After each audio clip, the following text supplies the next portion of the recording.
Ќе ви прочитам еден текст од Филипјаните, 3 глава, од 10 до 14 стих. Гледам дали да почнам и порано, бидејќи и претходниот стих е интересен. Претходниот стих вели вака: да се најдам во Него, се мисли во Христос, во Бог, не со својата праведност стекната од законот, туку со придобивката преку верата во Христос, односно со праведноста од Бога преку верата. И сакам да го познаам Него, се мисли повторно на Христос, и силата на Неговото воскресение, и учеството во Неговите страдања, грижејќи се со мојата смрт да биде слична на Неговата, та некако да го достигнам воскресението на мртвите. Велам така не затоа што веќе достигнав или дека го постигнав совршенството, туку се стремам да го постигнам она за кое што Христос ме достигна мене. Браќа, јас не мислам дека сум го достигнал тоа, но едно правам. Го заборавам она што е зад мене и се стремам кон она што е пред мене. Трчам кон целта, кон наградата на горното призвание од Бога во Исус Христос. Амин.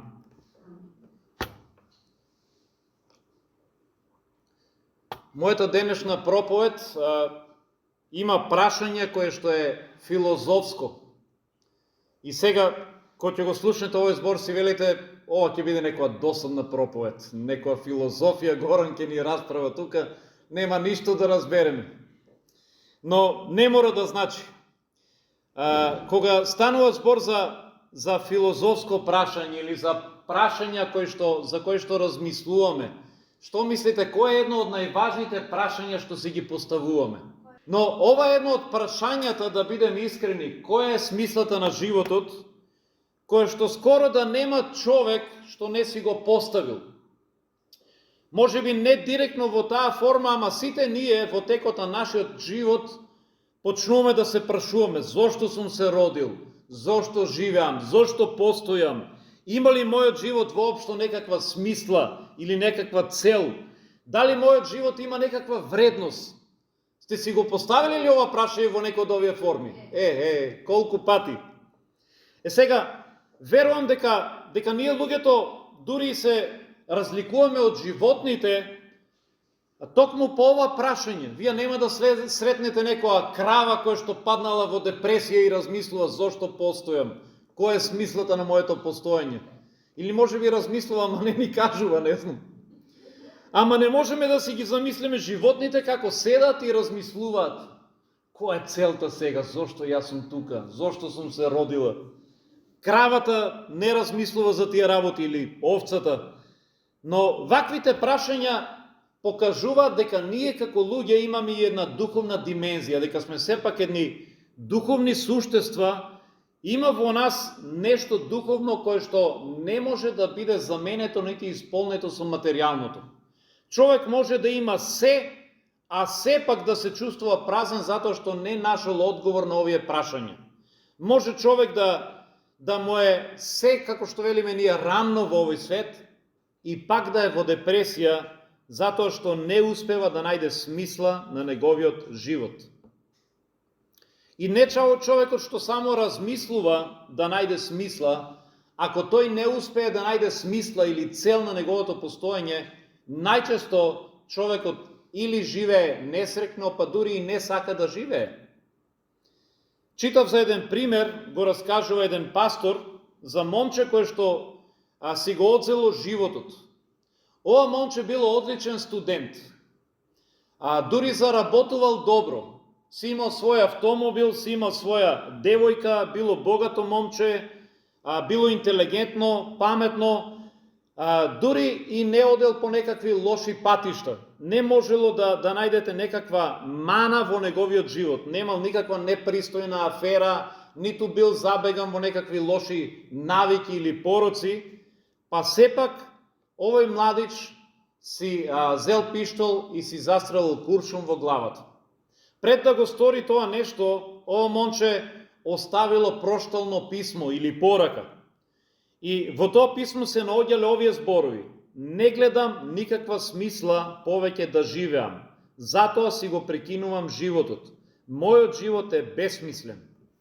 Еве тоа се зборовите на ова момче. Навистина потресно.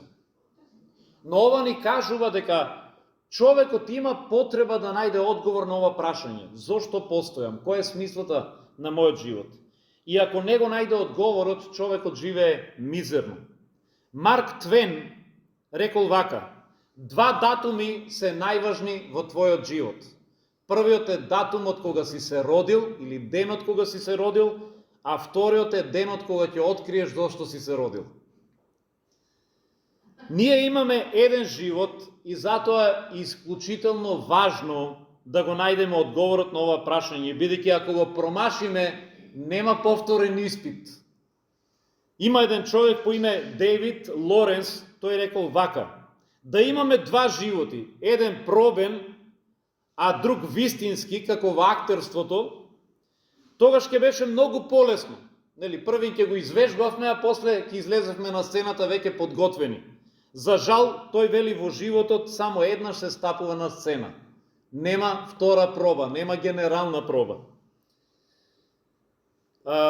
Еден човек кој што зборува за себе си, тој вели кога бев ученик, имав професор по математика, кој што кога ќе ја прегледаше мојата домашна работа, беше толку безобразен што земаше со пенкало и сите мои грешки ќе ги шкрташе, ќе ги обелееше со црвено.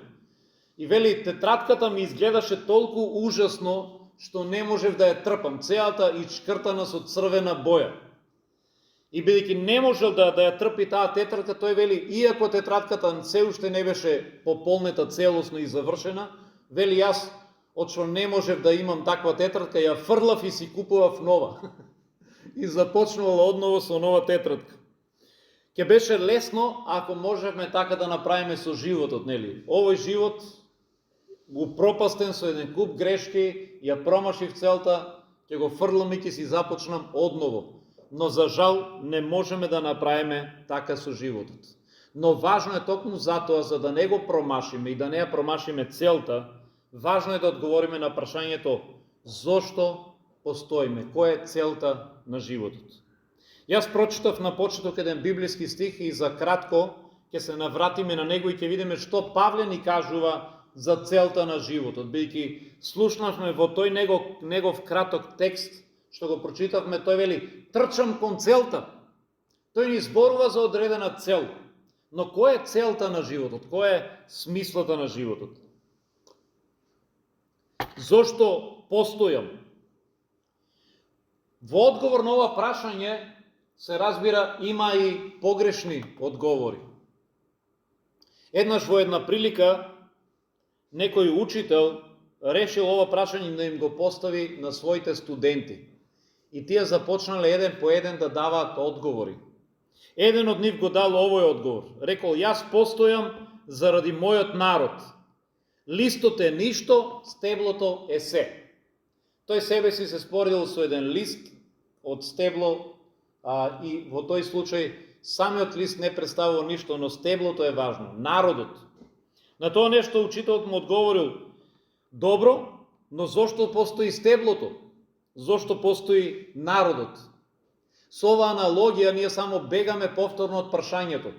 Ако листот постои заради стеблото, зошто постои стеблото? Пак го немаме одговорот. Друг студент кренал рака и рекол вака, јас постојам за да си ја извршувам својата должност. Сите ние постоиме за да си ја вршиме должноста за која што ни е дадена на овој свет. Но која е мојата или твојата должност? Повторно, тоа е прашањето. И како знаеш дека твојата должност, она што го правиш, е исправно? Учителот му рекол вака, илјадници германски офицери убија стотици илјади луѓе и кога беа фатени тие кажаа, ние само си ја вршиме својата должност. Дали во тој случај нивната должност беше исполнување на смислата на нивниот живот? Дали тоа беше исправното што треба да го правиме? Зато и во овој случај да кажеш смислата на животот да си ја вршам својата должност, повторно не ваќа на прашањето, но што е исправна должност? Што е исправно што треба да вршим?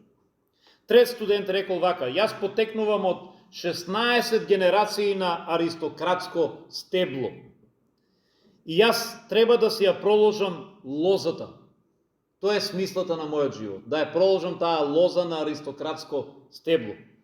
Но ова нешто учителот му рекол, ако 16 генерации не знаат зошто постојат, зошто би ја продолжил лозата?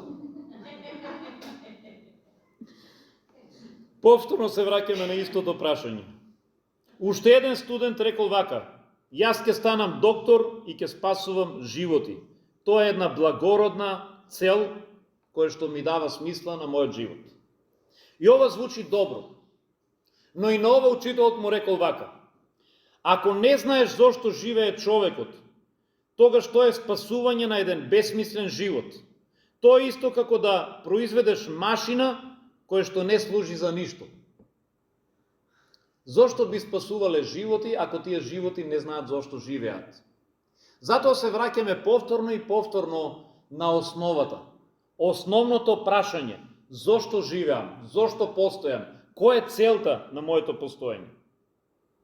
Некои тргаат од атеистички ставови. Атеистите најчесто велат, па нема цел, животот нема смисла, нема цел, случајно сме создадени по пат на еволуција, ние сме чиста случајност и затоа најдобро е да уживаме во животот додека можеме. Искористи го на најдоброто, уживај во она што можеш, бидејќи еден ден ќе те нема. Ова е учењето на хедонизам. Живеј и уживај во она што можеш. Значи, јади, пи и уживај, бидејќи утре ќе те нема. Но дали хедонизмот исполнува? На почеток го дадовме примерот со момчето кое што имало се, па сепак си испукало куршум во главата. Токму затоа што хедонизмот, ваквото размислување не го исполнило. Ние сме свесни дека треба да има нешто повеќе. Ние трагаме за нешто повеќе. За нас не е доволно само да прифатиме дека ние сме чиста случајност. Ние не можеме да се помириме со тоа нешто. Оваа тема ја обработува всушност книгата Еклезијаст или Проповедник, која што била напишана од цар Соломон во Библијата. Ако ја читате оваа книга, ќе видите дека цар Соломон исто така се обидувал да ја најде смислата на животот. И тој се обидувал да ја најде смислата на животот без Бог. И таму пишува, се обидов да ја најдам смислата во богатството или во уживањето, во јадењето, вели, пробав тоа и сватив дека е суета. Пишува дека се обидол да најде во раскошен живот, дури тој имал над 1000 жени, се обидол да најде и во тоа задоволство и исполнетост, вели, сватив дека и тоа е суета. И неговиот заклучок завршува со ставот дека се е суета на овој свет, или животот останува повторно празен, доколку се обидете да му дадете смисла во материјалните нешта и во уживањата. Ова нешто на крајот завршува трагично или безуспешно. Затоа самата книга Еклезијаст ни дава одговор на ова прашање, дали смислата на животот може да ја најдеме во земните задоволства. Не, за жал тие не исполнуваат. Има еден библиски стих во Евреите 9 глава, 27 стих, кој што прободува како нож. Овој стих вели вака, на луѓето им е определено да умрат еднаш, а потоа следува суд.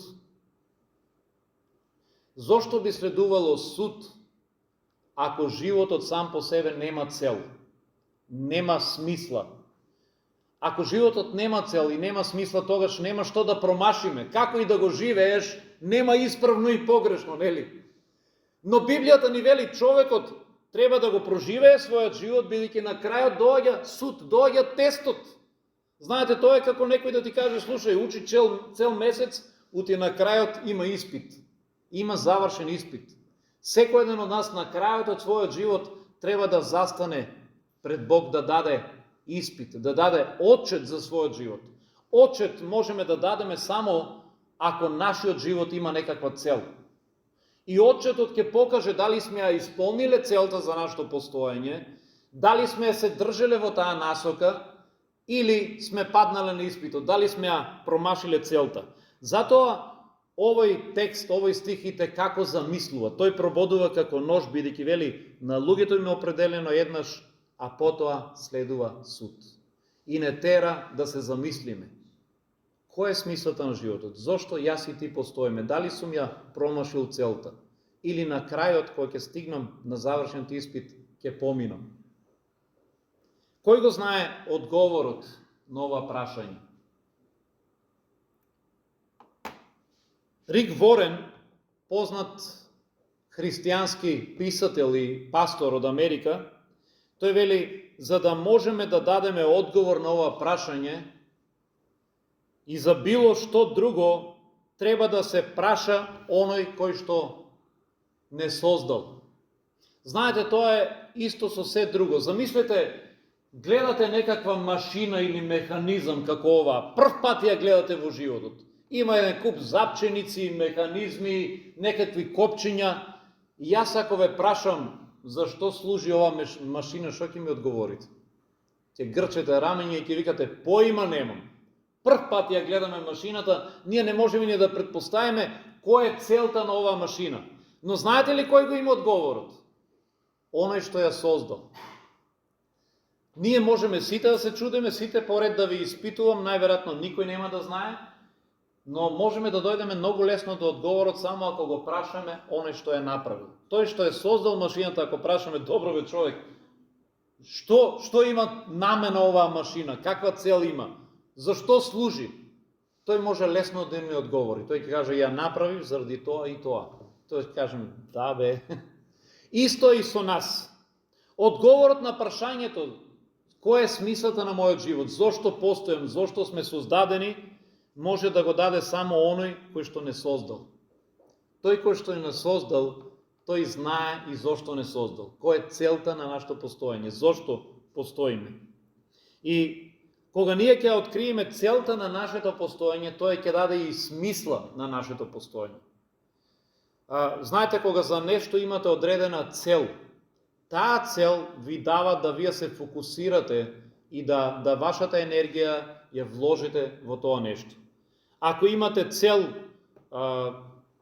не знам, да станете успешен спортист, тогаш вие работите на тоа цело време и тогаш знаете дали сте ја постигнале целта според резултатите. Мерливо е, знаете до каде сте стигнале. Еден од познатите спортисти од минатата генерација, ние барем го знаеме, не знам младите колку го знаат, Арнолд Шварценегер. Го знаете? Но тој во еден негов говор кажува што му помогнало во неговиот успех. И тој кажува, вели, јас си поставив цел. И мојата цел беше да станам најуспешниот бодибилдер во светот. И на 20 години тој веќе станал мистер универзум. Тоа значи бил прогласен за човек со најдобро изградено машко тело.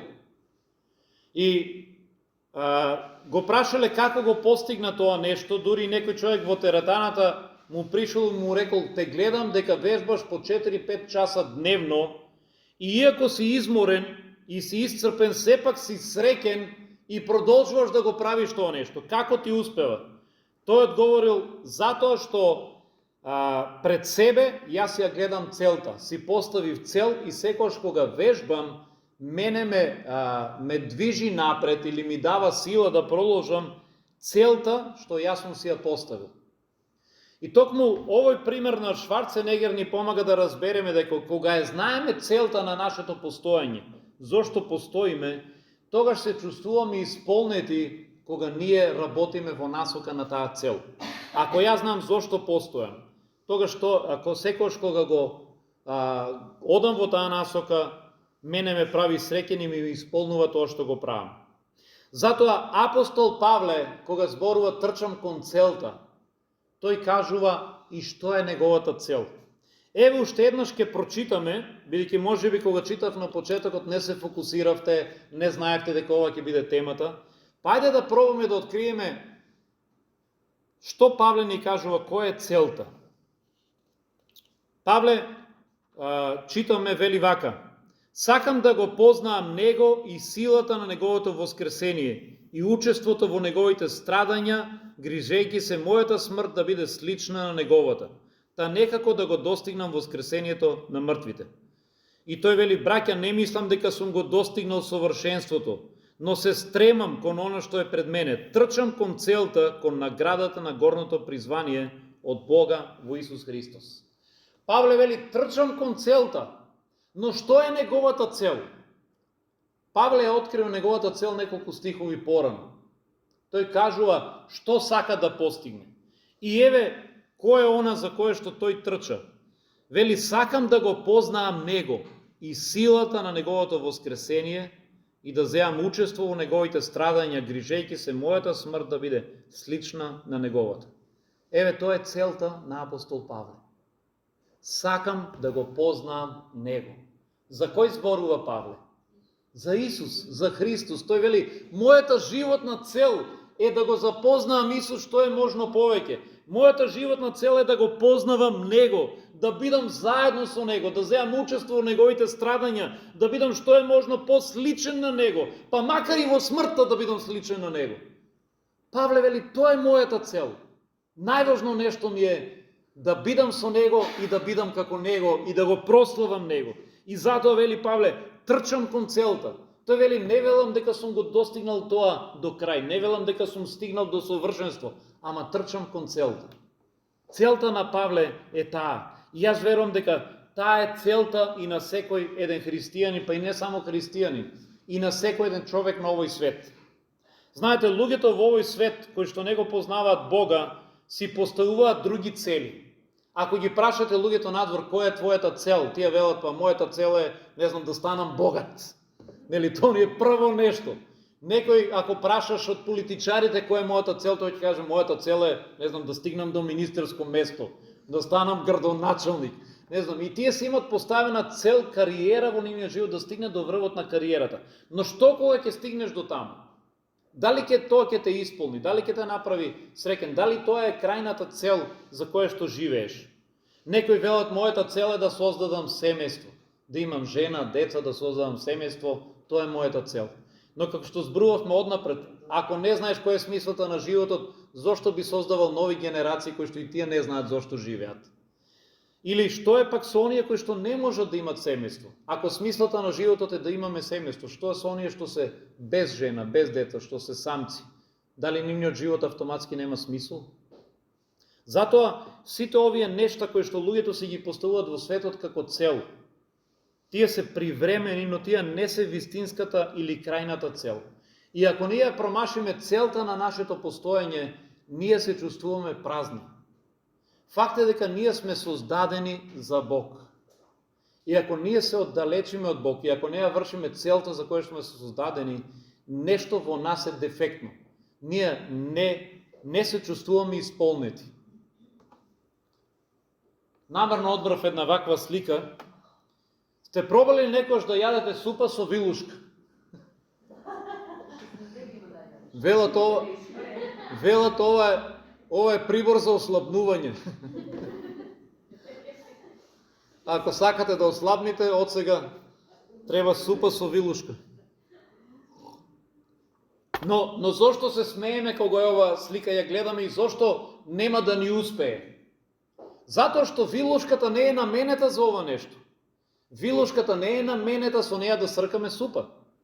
Секој нормален ќе ти каже, земи си лажица, човек.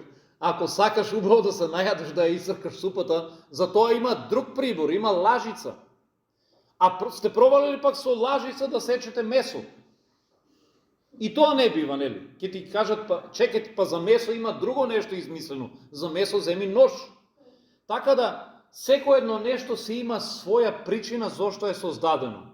Ако ние користиме вилушката за супа, тогаш вилушката ја промашила целта. Тогаш таа не служи за својата намена. Ако ја земеме лажицата за да сечеме месо, ќе се изнамачиме да го пресечеме, затоа што тоа не е намената на лажицата. Ние не сме создадени за нешта за кои што се обидуваме да ги правиме во овој свет. Апостол Павле кажува дека целта на неговиот живот е да го познае Бога. Затоа одговорот на прашањето е зошто постоиме. Наједноставниот одговор е ние постоиме за да го познаеме Бога и да го направиме центар во нашите животи. Или да го прославиме Бог преку нашиот живот. Ние постоиме заради Него, луѓе. Ние сме создадени за Него и ние наоѓаме исполнетост само кога сме со Него. Само во Него наоѓаме вистинска радост и исполнетост. И тоа е целта на нашите животи. Во Колосјаните пишува дека за Исус Христос вели: се е создадено од Него, преку Него и за Него. Ние сме создадени за Него, за Него да го прославиме. Ние постоиме за да најдеме исполнетост во Христос. Кога читаме за ова нешто во Матеј 22 глава, Исус ни одговара на прашањето која е главната цел на нашето постоење, што е најважното нешто. Кога тие го прашале тој за најголемата заповед, тој вели: најголемата заповед е љуби го Господа твојот Бог со сето свое срце, со сета своја душа и со сиот свој разум. Тоа е најголемата и прва заповед. Ако ова заповед ја сумаризираме или ја објасниме во контекст на денешната проповед, всушност она што Исус го кажува, вели: тоа е целта на твојот живот. Најважното нешто во твојот живот е да го ставиш Бог на прво место, да го љубиш со сето свое срце, со сета своја сила, со сиот свој разум. Кога ние живееме на тој начин, ние ја исполнуваме целта на нашиот живот, бидејќи ние живееме за Него. Исус вели: тоа треба да ти е на прво место. И кога тоа го правиш, ти си исполнет. Ти за тоа постоиш. Кога ние тоа не го правиме, кога се оддалечуваме од Бога, ние сме празни. Апостол Павле во 1 Коринтијаните 10 глава 31 стих на сличен начин, само со други зборови, слушнете што вели. Тој вели: според тоа, јадете ли, пиете ли, или што и друго да правите, правете го за Божја слава. Павле вели: луѓе, се што правите во вашиот живот, што и да правите, без разлика дали јадеш, дали е некаква обична работа, дали пиеш, дали било што друго да правиш, нека биде за Божја слава. Затоа се што ние правиме во нашиот живот треба да правиме со цел да го прославиме Бога. На пастор Мирче, они од вас што го знаат, овој стих му беше омилен стих, вика: јас многу сакам да јадам за Божја слава. Така да знаете, ние што си јадеме малку повеќе, и кога јадеме, треба да јадеме за Божја слава. Може би ние за тоа сме попунички, ние сакаме повеќе да го прославиме Бога. Викаме: зашо малку само сакам? Нека биде повеќе прославен Бог. Павле вели: што и да правиме, јадете ли, пиете ли, нека биде за Божја слава. Смислата на нашиот живот е да го направиме Бог центар во нашиот живот и да го прославиме преку нашите животи. Ние живееме за да го прославиме Него. Тоа е целта на нашите животи. Исто како една реклама. Знаете, која е целта на една реклама? Па дури од оние што се статични реклами. Ако направите една пластична реклама, светлечка која што свети, која е целта на таа реклама? Ако направите интервјуи со неа и ако ја прашате: зошто ти постоиш, што ќе одговори рекламата? Абе, ја постојам за да бидам убава. Нели? Не е тоа целта на рекламата. Таа ќе каже: јас постојам за да ги привлечам муштериите кон овој бизнис. Постојам за да ја прославам оваа фирма, за да ја насочам, ако таа реклама рекламира iPhone или што и да е, за да може да славата ја даде на таа компанија или на тој производ. Затоа ние сме како една реклама, ние постоиме да го прославиме Бог. И кога ние тоа го вршиме, ние исполнуваме нашата улога. Има еден многу интересен пример за некој готвач, главен готвач на американски ги викаат, нели, шеф. И сега имаме емисии кај што гледате шеф Марко и шеф, како беше овој другиот? Никола, шеф Марко и шеф Никола. И го преземале тој термин шеф, во суштина значи главен готвач. Главниот готвач се жали на еден негов пријател. Вели: абе, најми вели чирак, помошник готвач, дојде тој кај мене за да го учи занаетот, и јас пробувам да го учам, му ги објаснувам тајните на готвењето, му кажувам како, што треба да се готви. Вели: ама него ништо не го интересира, освен девојки и музика. Вели, тој само за тоа прави муабет. Кога јас му зборувам за готвењето, тој не ни слуша. Што да правам? И пријателот му вели: па тогаш треба да се спуштиш на негово ниво и почни со него да разговараш за девојки и за музика.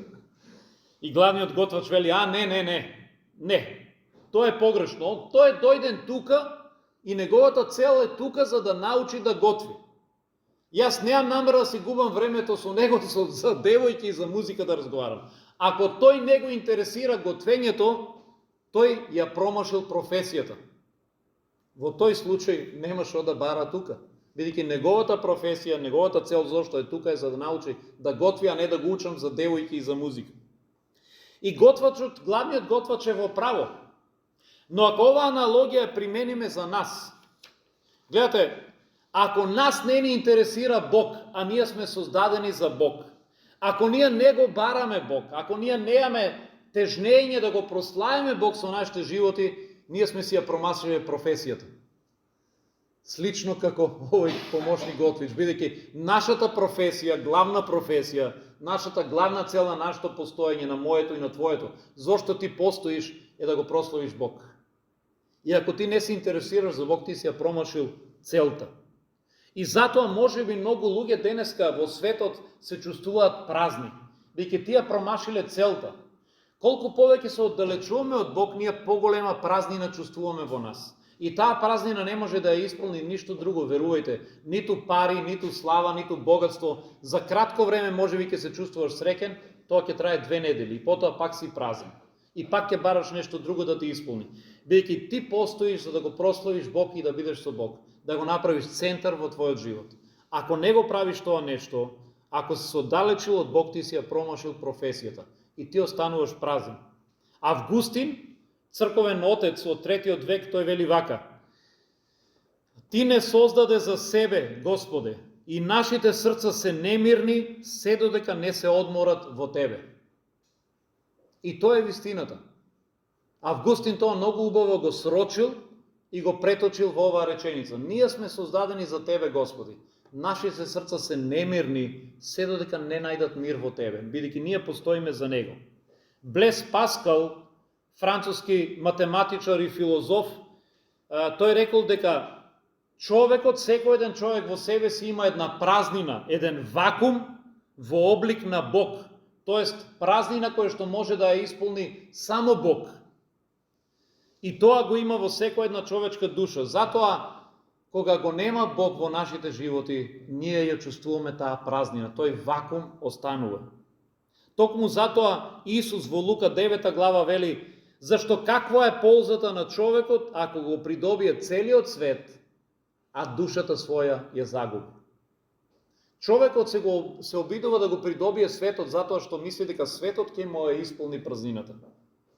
Тој се обидува да придобие што е можно повеќе нешта, но останува празен. И Исус вели: ти душата ќе си ја загубиш, дури и целиот свет да го придобиеш, ако го немаш Бог во таа празнина, ако го немаш Бог во твојот живот.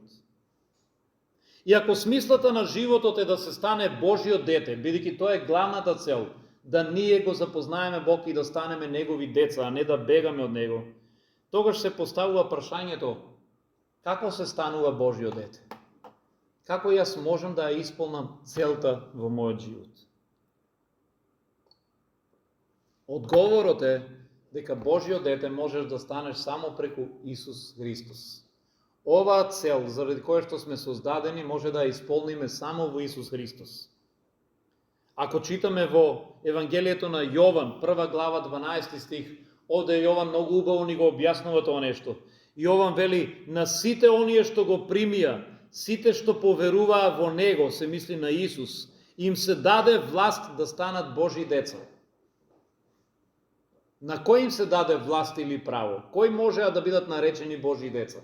Оние што поверуваа во Него, во Исус Христос. Оние што го примија Исус Христос во својот живот. Оние што решија да се вратат во заедништво со Него. Тие кои што одлучија да го прослават во нивните животи. На нив им се даде право да станат Божји деца. Вилхем Буш, еден германски пастор и проповедник, тој запишал вака: не е важно што сум, дали сум пастор, дали сум чистач на улици, дали сум генерален директор или бравар, или домакинка или учителка, мојот живот ќе добие смисла во мигот кога ќе станам Божјо дете. Затоа морате да го примите Исус. Тогаш сте ја нашле смислата на својот живот. Само тогаш. Се друго е споредно. Можеш да си директор, можеш да си чистачка, може да си успешен спортист, но ако го немаш Исус во твојот живот нема смисла. И Вилхем Буш ја потврдува вистината. Само тогаш твојот живот ќе добие смисла. Само тогаш ќе ја исполниш целта на твоето постоење. И ние ова може да го видиме дури од Библијата.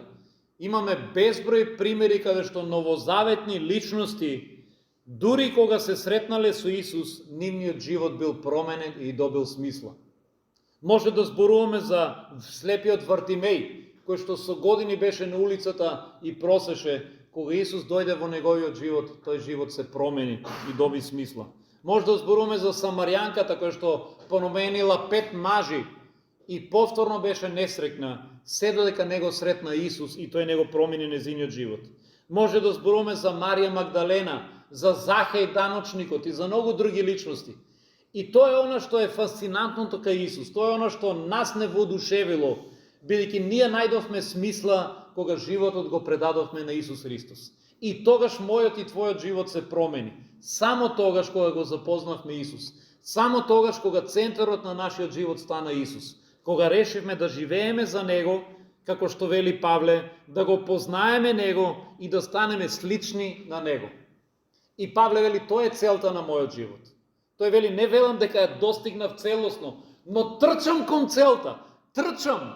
Сакам што повеќе да го запознам. Дали тоа е целта на твојот живот? Дали живееш за тоа нешто? Ќе ти кажам една тајна што би требало да ја знаеш. Кога трчаш кон оваа цел, твојот живот ќе биде се посреќен, макар и да немаш пари во банката. Макар и да немаш се што овој свет го посакува. Кога трчаш во насока спротивно од оваа цел, твојот живот ќе биде мизерен, макар и да имаш се. Затоа Павле вели, трчам кон целта. И затоа мојата порака за тебе денеска е, трчај кон целта. Целта е да го познаеме Него. Целта е да бидеме се послични на Него. Целта е да го прославиме Него. Само тогаш нашиот живот ќе има смисла. Само тогаш ќе живееме исполнувајќи ја целта. Арнолд Шварценегер вели, јас си поставив цел и таа цел ми даваше енергија, мотивација, сила да вежбам по 4-5 часа на ден и на крај тој е постигнал целта. Но нашата цел е многу повозвишена. Нашата цел не е само да имаме убаво тело, да бидеме добро градени и да бидам мистер универзум. Нашата цел е да го познаеме Него. Бидејќи кога ќе го примиме Исус во нашиот живот, се случува една голема револуција. Се случува една вистинска духовна промена. И нашиот живот се враќа повторно на шините. Ние сме како еден воз кој што излегол од шините и се обидува да се движи напред. Не може да се движи, не може возот по нивата да оди. Но кога ќе се врати на шините, тоа е на вистинската лента, тоа е на вистинската патека и тогаш може да се движи успешно. Само тогаш нашиот живот може да има смисла. Кога ќе го примиш Исус во твојот живот, ако не си го примил, или кога ќе му го дадеш централното место, ако досега си го ставал наспоредно, тогаш твојот живот ќе биде исполнет. И можам како заклучок само да уште еднаш нагласам и да се подсетиме, да нагласиме кој е смислата на животот. Еве ќе потенцирам 3 нешта. Според она и што Павле го кажува, и што самата Библија ни го кажува, целта или смислата на нашиот живот е, јас сум создаден да го познаам и да го љубам Бог. Јас сум создаден за да го запознавам и да го љубам Бог. Второ нешто, јас сум повикан да го отсликувам Божиот карактер или Христовиот карактер во мојот живот и да го прославам преку мојот живот. Ние сме создадени да го познаваме, ние сме создадени да го направиме познат или да го прославиме, и трето, ние сме создадени или нашата цел на животот е за да бидеме во вечноста со Него, во светлината на Божиото царство, каде што секоја солза ќе биде избришена. Тоа е нашата крајна цел. И ево се три нешта кои што треба да ни бидат движечка сила во животот. Зошто постојам и која е смислата на мојот живот. Амин.